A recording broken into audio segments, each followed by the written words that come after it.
कराची में Landhi export processing zone में लगी आग पर 30 घंटे बाद भी मुकम्मल काबू ना पाया जा सका। आग से एक फैक्ट्री मुकम्मल तबाह, दूसरी मखदूश हो गई। 5 फायर फाइटर जख्मी, एक ही हालत तशवीशनाक। फायर ब्रिगेड हुक्काम के मुताबिक आग केमिकल की मौजूदगी और तेज़ हवा के बायस फैली। आग लगने की वजह अब तक मालूम ना हो सकी। आग ने फैक्ट्री से मुतसिल गोदाम, कपड़ों के गोदाम और प्लास्टिक बनाने वाली फैक्ट्री को भी अपनी लपेट में ले लिया।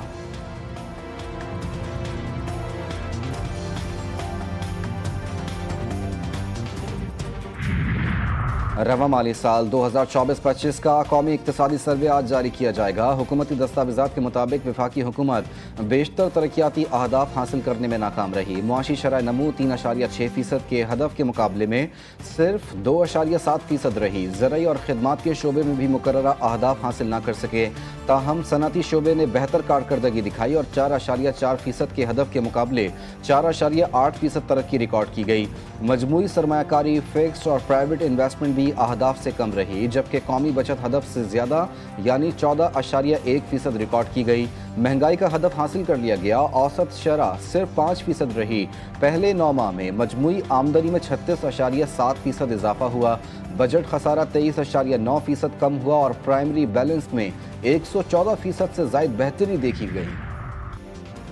वज़ीर ख़जाना वफाकी बजट 2025-26 कल पार्लियामान में पेश करेंगे। नए वफाकी बजट का मजमूई हजम 17,500 अरब रुपए मुकर्रर किए जाने का तखमीना। ज़राए के मुताबिक हुकूमत का दरामदी अशिया पर फेडरल एक्साइज ड्यूटी बढ़ाने का फैसला। महंगे दरामदी फर्नीचर, इमारती सामान, बर्तन, चॉकलेट और टॉफ़ियाँ अब मज़ीद महंगी होंगी। आम दरामदी फ्रोज़न गोश्त पर ड्यूटी कम करने की तजवीज़। मकामी सनतों के लिए इम्पोर्टेड खाम माल पर विद होल्डिंग टैक्स में नरमी का इम्कान। 3500 से ज़ायद दरामदी अशिया पर एडिशनल रेगुलेटरी ड्यूटी में कमी मुतवक्के। 850 सीसी गाड़ियों पर सेल्स टैक्स में 5.5% इजाफा मुतवक्के। और मुल्क भर में ईद उल अज़हा का आज तीसरा रोज़। अल्लाह की राह में आज भी लाखों जानवर कुर्बान किए जाएंगे। ईद का दूसरा रोज़ भी मजहबी जोश व खरोश, जज्बा ईसार और समाजी हम आहंगी के साथ मनाया गया।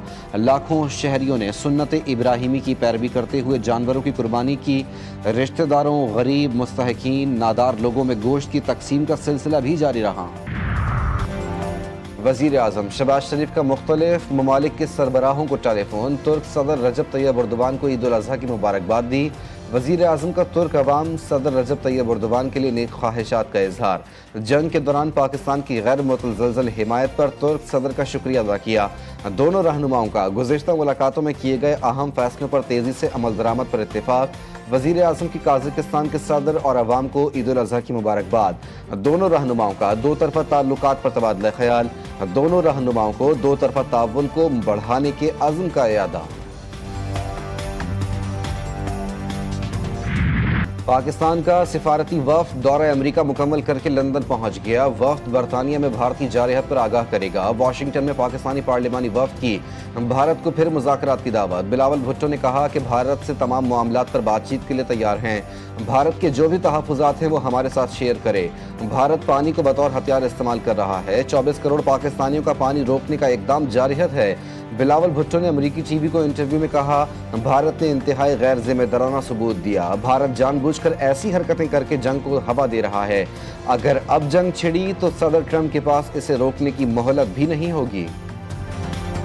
ने जो पाकिस्तान को इज्जत दी और वज़ीर आज़म शहबाज शरीफ की क़यादत में फील्ड मार्शल सईद आसिम मुनीर की हिकमत अमली के तहत जो उन्होंने अपना किरदार अदा किया, तो अल्लाह ताला ने पाकिस्तान को, पाकिस्तानियों को दुनिया भर में एक इज़्ज़त दी है।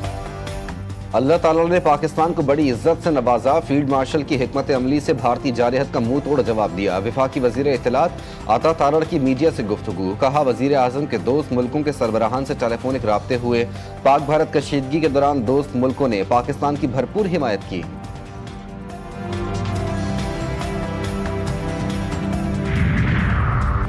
गवर्नर सिंध की वली अहद मोहम्मद बिन सलमान से मुलाकात। कामरान खान टिसोरी ने शाही ज़ोहराने में खुसूसी शिरकत भी की। कहा कि हज के मुकद्दस सफ़र के लिए शाही मेहमान के तौर पर मदऊ करने पर सऊदी क़यादत खुसूसन वली अहद का तहे दिल से मशकूर हूँ। गवर्नर सिंध ने वली अहद की जानिब से हुज्जाज कराम के लिए मिसाली इंतज़ामात को सराहा। कोई बना मेहमान तो कोई बना मेज़बान। कहीं बिरयानी तो कहीं पुलाव, कहीं बना मज़ेदार कोरमा, कहीं बीफ की कड़ाही।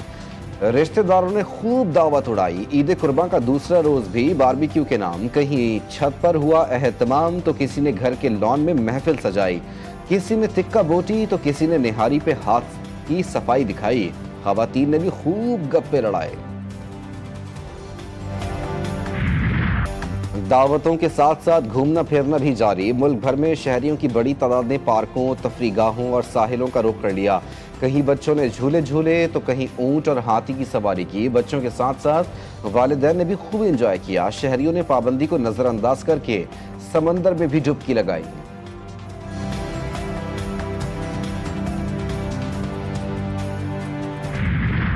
कल से सड़क पर ही घूम रहा हूँ। बाकी लोगों को तो ये फुर्सत और इशरत हासिल है कि वो ठंडी मशीन वाले कमरे में बैठकर इल्जामात की मनफी सियासत कर सकें। आज ईद उल अजहा का दूसरा दिन है। हमने कराची के 7 अजला में और 25 के 25 टाउन्स में अपने कलेक्शन पॉइंट्स बनाए। अभी तक कराची शहर से 37,547 टन आलाइशें हम कराची के 25 के 25 टाउन से उठाकर कराची की 3 लैंडफिल साइट जो हमारी हैं वहाँ उनको मुंतकिल किया है। मेयर कराची और बल्दियाती इदारों के दावे धरे के धरे। शहर के मुख्तलिफ इलाकों में गंदगी और गलाजत ने शहरियों का जीना दूभर कर दिया। जगह जगह आलाइशें जमा होने से बदबू और ताफुन से मुख्तलिफ बीमारियां फैलने का खदशा। मुर्तज़ा वहाब का 2 दिन में 37,000 टन से ज़ायद आलाइशें उठाने का दावा। कहते हैं कराची के तमाम अजला और टाउन्स में कलेक्शन पॉइंट्स बनाए गए हैं। शहर की बड़ी शाहराहें धोने का फैसला किया गया है। एसी कमरों में बैठकर तनकीद करना बड़ा आसान है। शहर का जो हाल एमक्यूएम ने किया वो सबको पता है। शहर में सफाई के निज़ाम में मजीद बेहतरी लाई जा रही है।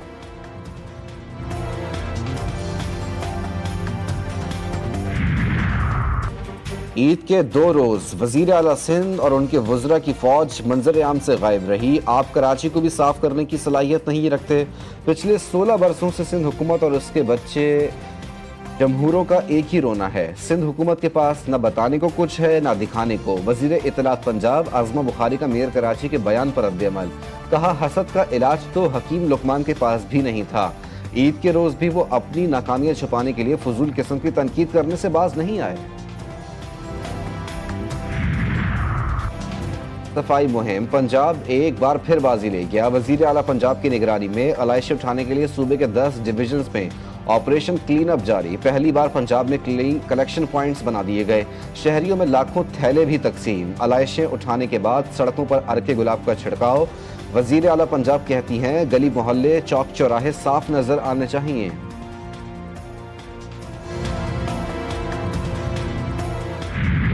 ईद के दूसरे रोज भी मुख्तलिफ शहरों में मौसम गर्म रहा। महकमा मौसमियात की 12 जून तक सिंध, जुनूबी पंजाब और बलूचिस्तान में दर्जे हरारत 4 से 6 डिग्री ज्यादा रहने की पेशगोई। कराची में मौसम कदरे बेहतर, पारा 33 डिग्री रिकॉर्ड।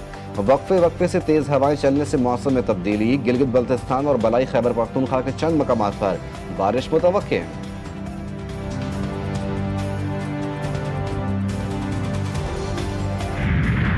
मोदी सरकार का कश्मीर में रियासती दहशतगर्दी का घिनौना खेल जारी। दी कारवान की रिपोर्ट के मुताबिक तालीम याफ्ता कश्मीरी नौजवान झूठे इल्जामात में गिरफ्तार। बरसों से बगैर सबूत कैद, रोजगार और शनाख्त छिन चुकी है। जाली इनकाउंटर्स, मावराए अदालत कत्ल और मजलूम खानदानों की हिरासानी पर आलमी बरादरी को तशवीश, मगर मोदी की मुजरिमाना खामोशी बरकरार। भारत में मजहब के नाम पर फ्रॉड का खौफनाक इंकशाफ। अयोध्या राम मंदिर के नाम पर करोड़ों रुपए का फ्रॉड। जाली वेबसाइट के जरिए परसाद की तरसील का झांसा देने लगे। अमरीकी प्रोफेसर के नाम पर भारतीय शहरियों को लूट लिया गया। करोड़ों रुपए की रकम सिर्फ जाली तरसील पर खर्च हुई। हिंदुओं के मुकद्दस मौके पर फ्रॉड को रोकने में भारतीय साइबर सिक्योरिटी नाकाम। राम मंदिर की तकरीब शानदार, मगर पर्दे के पीछे माली घपले जारी। भारत में आज न देवी महफूज है न दर्शन।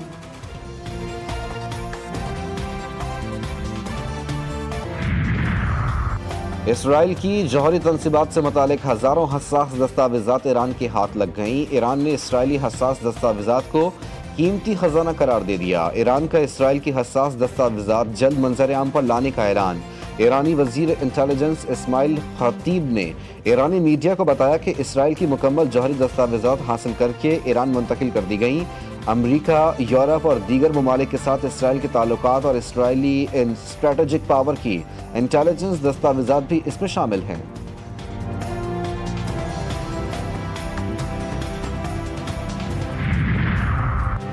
जदीद क्रिकेट में स्पेशलिस्ट बैटर्स का फार्मूला नाकाम हो चुका। अब हमें ऐसे हिटर्स चाहिए जो कम गेंदों पर ज़्यादा से ज़्यादा रन्स बनाएं और सूरत हाल के मुताबिक खेलें।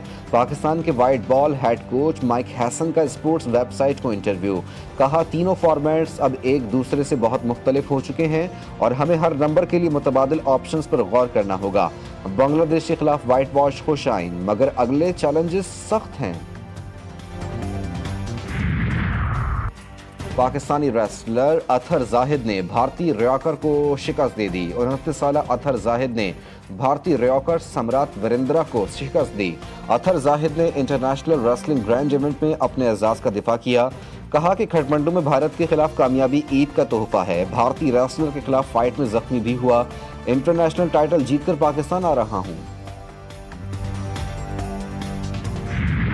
और 400 साल से जारी तलाश, मौत से जिंदगी का सफर, एक्शन, थ्रिल, एडवेंचर और जुनून की अनोखी कहानी। फिल्म ड्रैकुला 30 जुलाई को रिलीज की जाएगी। ट्रेलर ने आते ही धूम मचा दी।